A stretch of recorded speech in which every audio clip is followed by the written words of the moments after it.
Hello viewers, আমার ছোট্ট একটি ব্লগে তোমাদেরকে অনেক অনেক স্বাগত জানাই। তো আজকে আমি পোরলার থেকে ডিগলিপুর আসছি। তো এখানে আমরা আছি নালান্দাতে। তো দেখো আকাশে সূর্যটা একদম তাকিয়ে আছে মনে হচ্ছে যেন। তো এখানে আমরা এখন জেঠিতে পৌঁছে গেছিলাম, কিন্তু না, এত পরিমাণে জল কম, তার জন্য শিপটা জেঠিতে আসতে অনেকটা সময় নিয়ে নিচ্ছে। আপনারা দেখতেই পাচ্ছেন চারিদিকে জলে ঘোলা, একদম ঘোলা বানিয়ে দিয়েছে।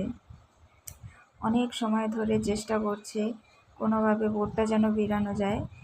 তো ওই যে একটা নেভি বোট আছে দাঁড়ানো পাশেই, কিন্তু কোনোভাবে পাইলট অনেক চেষ্টা করছে। আমরা জাস্ট দেখছি যে কখন পৌঁছে গেলাম, কিন্তু এখনও বেরোচ্ছে না কেন।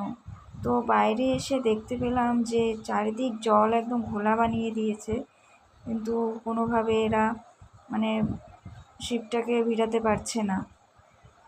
তো আমরা যে সেটাই দেখছিলাম যে এরা কিভাবে কি করছে।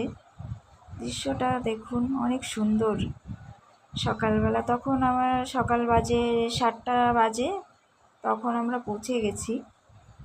আমরা পোরলার থেকে রাত্রে উঠেছিলাম শিপে, 9টার সময় ছেড়েছে ওখান থেকে। তো সকালে পৌঁছে গেছি। তো এখন ভাবছি যে কখন এরা বেরাবে। সবাই অনেক ক্লান্ত আছে। তো চারিপাশটা দেখছি কোথায় কি কেমন। দেখুন ওই যে সারা বাড়ি একদম জল গুলিয়ে গেছে।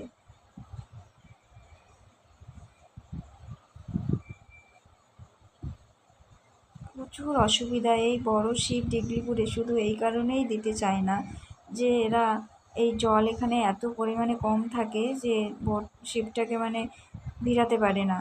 তো সেই কারণেই পোরলার থেকে ডিগলিপুরে এখন বেশিরভাগ ওই ছোট ছোট যে বোটগুলো আছে সেইগুলোই দেয়।